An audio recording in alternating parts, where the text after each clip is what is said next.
Não tenta realizar o sonho, a gente vai passar a vida inteira com essa coisa, essa dúvida na cabeça. E se eu tivesse tentado, o que seria sido? Acho que isso é uma coisa mortal, acho que isso é um veneno que corrói. A gente tem que tentar e fracassar e tentar e conseguir.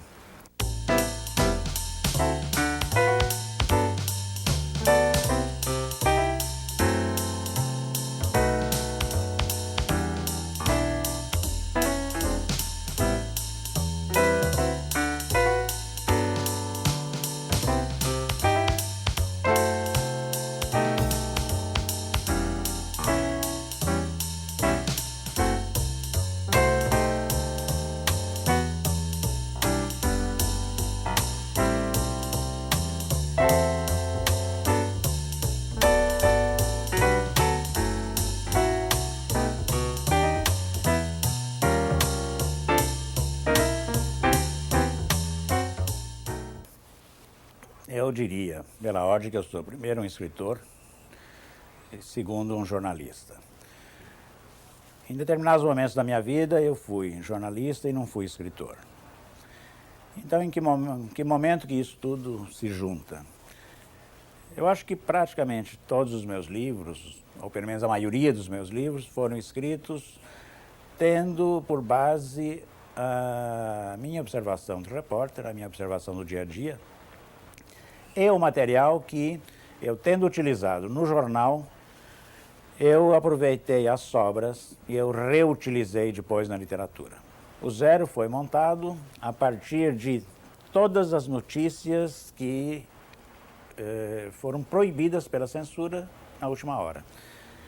Eu, enquanto escrevia Zero, já estava trabalhando na última hora, há muito tempo, era secretário do jornal, e era um tempo em que a censura era violenta, o censor ficava dentro da redação. Então, tudo que o censor proibia, fosse texto, notícia, caricatura, fotografia, eu guardava dentro de uma gaveta. E um dia eu decidi que aquilo era um material que era uma espécie de Brasil oculto. E aí eu peguei esse material, que era um material essencialmente jornalístico, e transformei num material literário, que foi o Zero. Acho que há uma diferença quando você pega uma linguagem jornalística e uma linguagem literária. Na linguagem jornalística eu tenho que ser objetivo, direto e não posso inventar. Na linguagem literária eu posso fazer imagens mais poéticas, eu posso trabalhar mais o texto, eu tenho mais tempo de trabalhar o texto.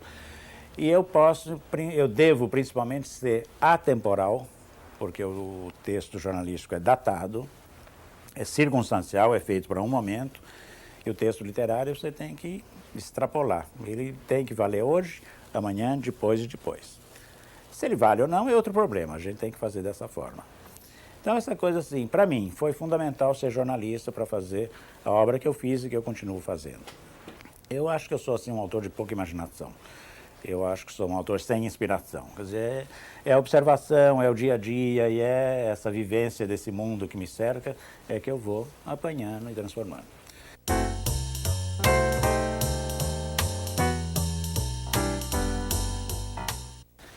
Prêmio é bom pelo dinheiro que dá.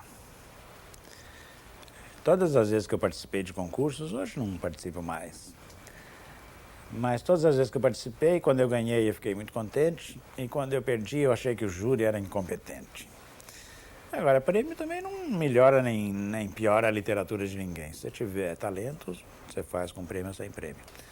Agora, num determinado momento, aquele dinheirinho, aquela mídia que o prêmio dá, isso é sempre interessante. Agora, não faz mal, tem gente que acusa os prêmios de tudo, não tem que acusar prêmio de nada, acho que é bom para incentivar, é bom para estimular.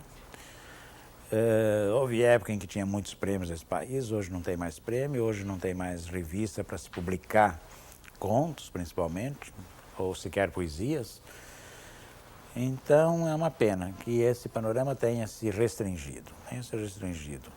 Do ponto de vista de espaço para ficção e do ponto de vista de prêmios estimulantes.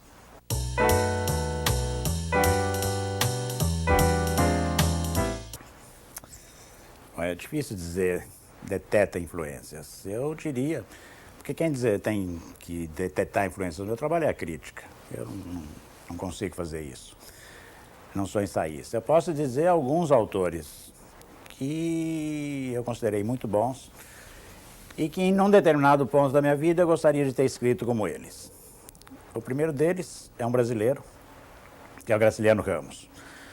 Todo mundo pensou que era Machado de Assis, não era o Graciliano Ramos. Porque eu gostava muito daquele, gosto ainda, daquele estilo seco dele, aquela coisa objetiva, de muita economia, de palavra, né? Ele é direto, ele é meio rude. Isso é um pouco uma coisa minha, eu sou meio seco. Isso é um pouco uma coisa do meu pai também era muito seco, de poucas palavras, mas dizia o essencial. Então eu sempre achei que o Graciliano dizia o essencial. Depois eu dei uma virada completa, muito maluca, porque aí eu queria escrever como William Faulkner, que é o oposto, que é barroco, que é redundante, que é recorrente, que mistura as coisas, que é como se fosse um rio caudaloso. Aí descobri um outro autor, e esse foi importante, que foi o Hemingway. E de uma certa forma o Hemingway já se aproxima do Graciliano, que ele também é muito linear, direto. Fala pouco e ao mesmo tempo diz muito.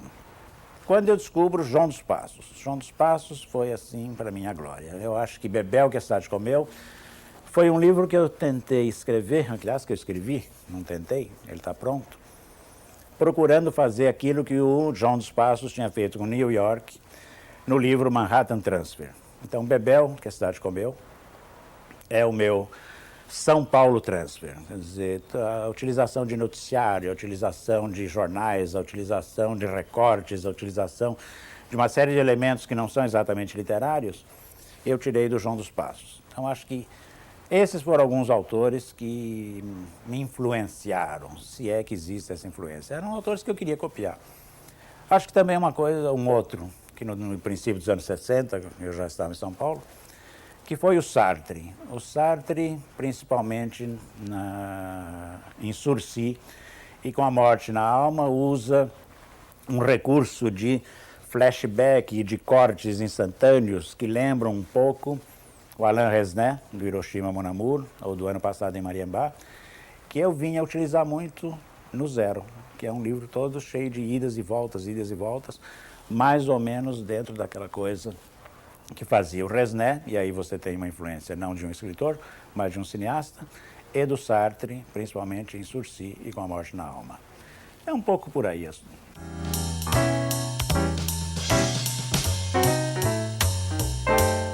Eu tinha o costume de apanhar o caderno, e no final do caderno, quando eu estava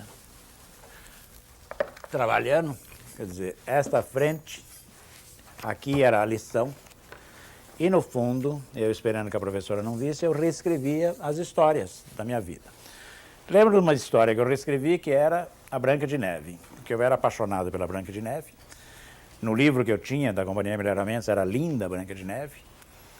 Me apaixonei por aquela figura. Eu sempre me apaixono pelos meus ídolos de cinema. Eu vim até hoje, eu tenho a paixão pelo personagem. Começou com a Branca de Neve. E eu odiava os Sete Anões. Eu odiava os Sete Anões porque, mesmo criança, eu tinha a percepção de que a Branca de Neve era uma escrava desses Sete Anões. Porque ela lavava, cozinhava, passava, arrumava a casa. Daquele monte de anãozinho, que era muito rico, porque eles trabalhavam em mina de diamante e não davam nada para ela. Então, acho que eu fui um feminista na minha infância, sabe, provavelmente. E aí, um dia reescrevi Branca de Neve inteira, o começo igual, só o final que tinha mudado. Porque o final eu tinha feito a Branca de Neve e os anões um dia dizem, queremos hoje sopa de cogumelo. E aí ela saiu pelo mato, pelo bosque, catando champignons. E trouxe e fez um creme maravilhoso. Os Sete Anões comeram e morreram porque ela tinha só escolhido cogumelo envenenado, especial para aquela sopa, para vingar dos Sete Anões. Então essa era a minha vingança contra eles. Só que na época a gente levava o caderno para a professora, ela lia a lição, dava a nota, era tudo economizava-se muito papel. Só que ela abriu do outro lado e leu a notícia da Branca de Neve, aí leu para a classe adorou, sabe, a maldade das pessoas. As crianças adoram a maldade. Na hora que morreram os 7 anões, eles gargalharam. E eu senti que eu tinha uma possibilidade de conquistar as pessoas pelas coisas que eu inventava, pelo texto. Eu tinha muito complexo de rejeição, né? Que eu era muito feio, magro, tímido, pobre, mal vestido, aquelas coisas todas. Ninguém falava muito comigo, mas eu é que era esquisito, não eram os outros. Então eu queria chamar atenção. E naquele dia eu descobri que escrever era uma forma de chamar atenção. Aí então escrever meio se tornou o destino, né? O objetivo da vida. E isso acho que continuou até hoje. A palavra podia me modificar. E com a palavra eu podia modificar as minhas relações com as pessoas. Eu podia modificar a minha relação com o mundo. E acho que é isso que eu venho tentando fazer até hoje, sabe? Me relacionar e ao mesmo tempo ser diferente. Eu não quero ser igual aos outros, eu quero ser diferente. E ao mesmo tempo eu quero ser igual. Então também esse paradoxo, essa contradição me leva cada vez mais a escrever. Me leva a cada vez mais a usar o poder dessa palavra, esse poder transformador.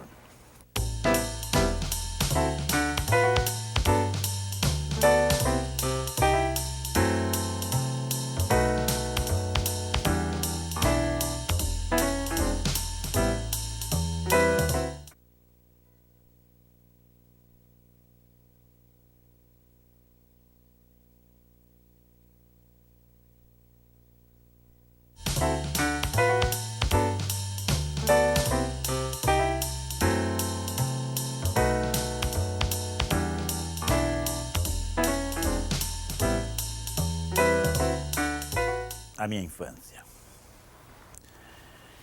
A minha infância em Araraquara foi a infância de menino pobre.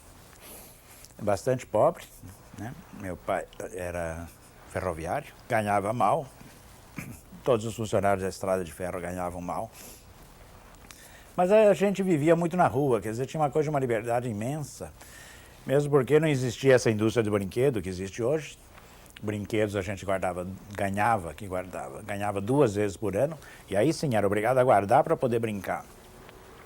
Aniversário e Natal. Essa ausência de brinquedos prontos e essa rua como o mundo acabaram mostrando, ou desenvolvendo, eu diria, estimulando a imaginação e a fantasia, porque a molecada, cada noite tinha que inventar um brinquedo novo. Todos os domingos eu ia ao matinê. A matinê durava das 2 às 6, eram 4 horas de filmes e desenhos, tinha sempre um filme de faroeste, e tinha o famoso seriado. E o cinema era um deslumbramento, porque o cinema me tirava, vamos dizer, daquela pobreza, daquela miséria, daquele meu mundo meio cinza, e eu mergulhava no Hollywood da vida, né? Era um cinema americano. Eu era dos poucos que gostava de musical. A maioria da molecada, quando passava um musical na matinê, quando alguém começava a cantar, já ficava gritaria no cinema, chega, chega, chega. E eu ficava louco da vida, porque eu queria ouvir. Eu sonhava ser o Fred Astaire, depois o Gene Kelly. Nunca aprendi nem a dançar bolero, infelizmente. Essas imagens que gravaram na minha cabeça na infância, quer dizer, cinema, cinema, cinema, cinema, que continuaram durante a juventude e continuam até hoje. Quer dizer, hoje, infelizmente, eu vou pouco ao cinema, saio pouco, mas ainda vejo muito vídeo. Então, acho que fundamental também na minha escritura é a coisa do cinema e da imagem. Daí eu falar que a imagem sempre é que me impressiona.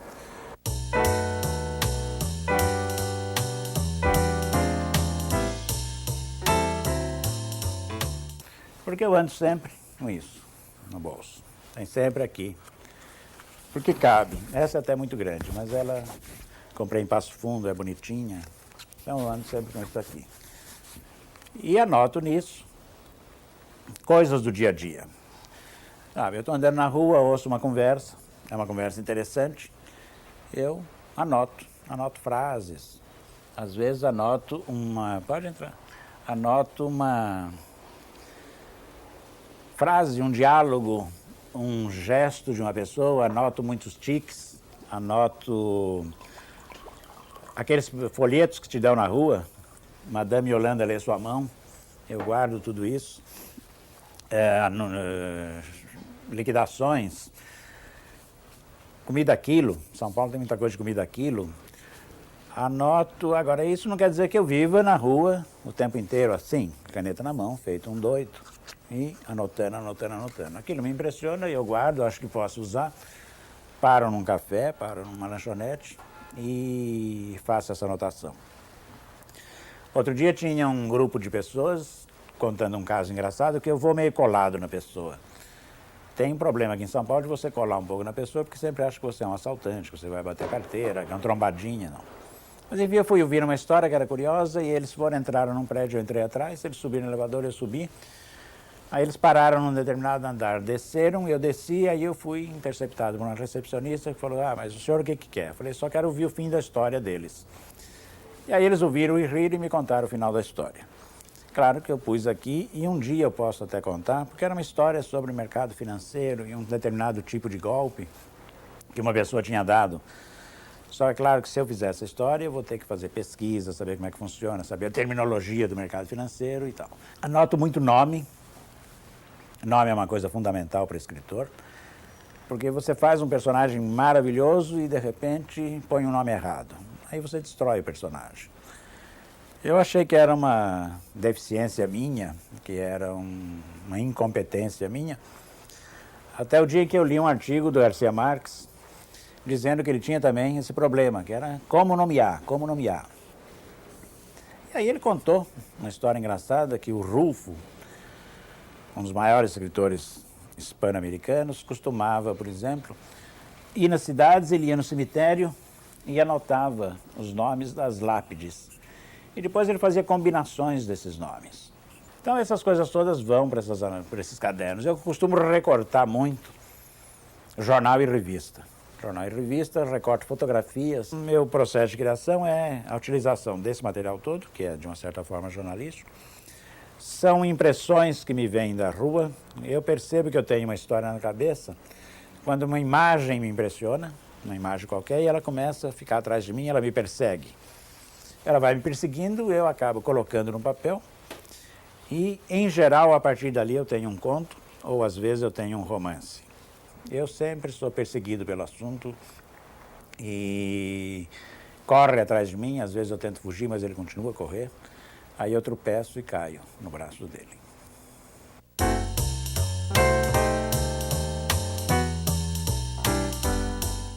Vim de uma família muito católica, entende? Minha mãe era profundamente católica, quase fanática, só que ela acreditava, ela tinha uma fé muito grande, e por isso talvez ela tenha morrido em paz.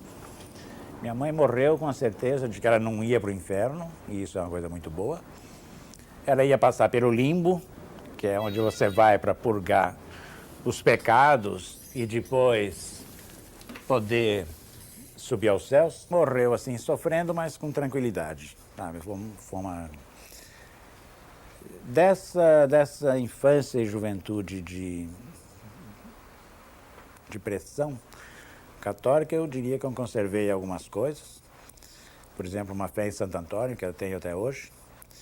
Eu diria que um pouco dessa fé foi reativada com a minha cirurgia, uma coisa que, de repente, eu percebi preocupado com alguma coisa maior, e passei a receber de amigos e de desconhecidos e de leitores manifestações assim, estamos rezando por você, estamos fazendo novena por você, estamos indo à praia para acender velas, para Iemanjá, para que você cure, para que você fique restabelecido. Então isso me renovou uma crença num certo sobrenatural. Eu sou de uma geração que negou fundamentalmente Deus. Deus não existe, acabou. A gente era de esquerda, era socialista, era sartriano, era existencialista, era tudo. Então Deus não existia. E mesmo que quem, como eu, que teve essa educação severa, rígida, que tinha que ir comungar todo sábado e domingo, tinha que confessar, tinha que contar os pecados para o padre, e eu não sabia o que era pecado, eu inventava pecado. Aí essa coisa de Deus ficou esquisita. Esquisita porque ao mesmo tempo eu acreditava. Eu sabia que tinha alguma coisa aí, sabe?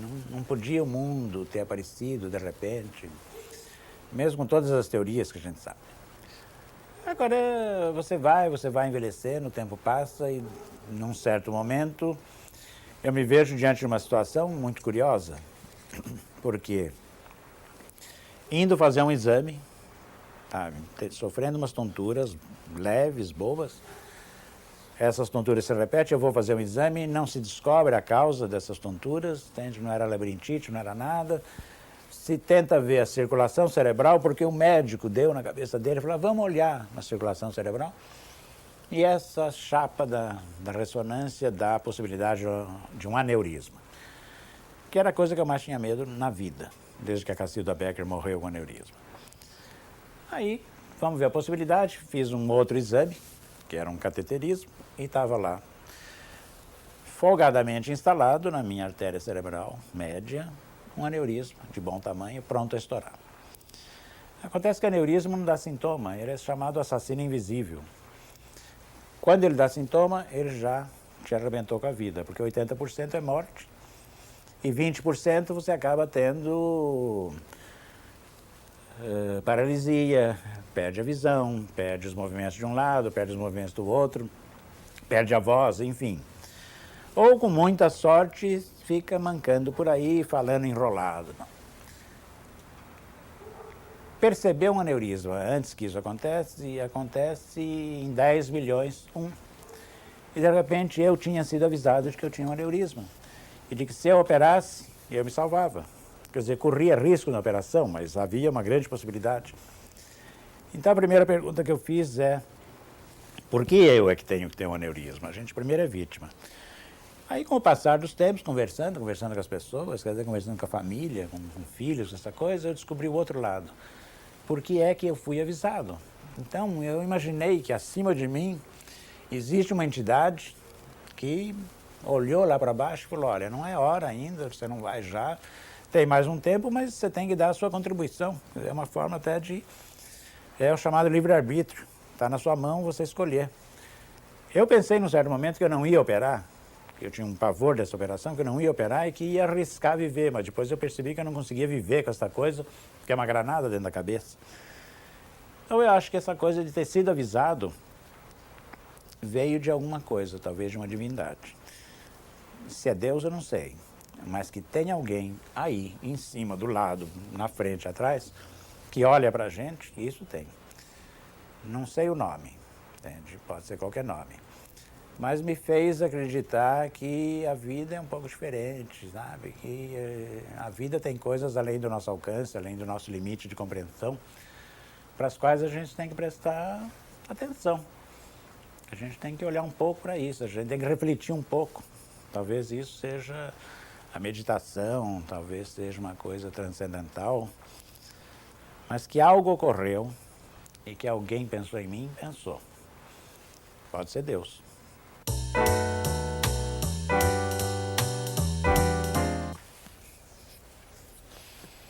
Como eu gostaria de ser lembrado? Como é que eu gostaria de ser lembrado? Como é que eu gostaria de ser lembrado? Eu acho que a única saída para mim é ser lembrado pelos livros. Porque a pior coisa é ser esquecido. Quer dizer, então, ser esquecido significa que os seus livros nunca mais vão ser abertos, que nunca mais ninguém vai ler, que você vai cada vez mais para o fundo da história, da literatura, para as estantes, que você desaparece da livraria, que você perde os leitores, e o leitor é a vida da gente. Eu gostaria de ser lembrado como um escritor. E um escritor que escreveu, não o Zero, que é famoso, não Verás País Nenhum, que é tão traduzido e tão vendido, mas como o escritor que escreveu Dentes ao Sol, ou o escritor que escreveu Veia Bailarina, né, que é o meu livro mais verdadeiro, né, que eu me abri muito, ou aquele Infanto Juvenil, o menino que não teve medo do medo. Agora, ser lembrado por isso, eu não tenho preocupação, de repente, já pensei, quando eu quase morri, eu pensei muito no que seria minha morte, que seria meu túmulo. A gente pensa de tudo, né? Na verdade, eu queria ter meu enterro com muita gente cantando e dançando. Deixei até uma lista de músicas para as pessoas dançar, que são as músicas que eu gosto. E pensei que no meu túmulo não devia ter nada. Nada, só enterrado embaixo de um monte de grama. Portanto, eu não queria ser lembrado por isso. Eu quero ser lembrado, na verdade, por textos. Sabe, textos que eu fiz, personagens. Se as pessoas se lembrarem de Bebel, se as pessoas se lembrarem da Adelaide, do Não Verás, Se as pessoas se lembrarem de Manuela, que é uma mulher que eu gosto muito, da Ana, do Beijo no Meio da Boca, acho que eu quero que lembre dos meus personagens, nem de mim, não precisa lembrar de mim não, lembre deles. Lembre deles e aí eu já fico contente. Esteja onde eu estiver, se é que entre lá e aqui tem alguma comunicação. Deve ter. No futuro a gente vai comunicar com os mortos através de fax.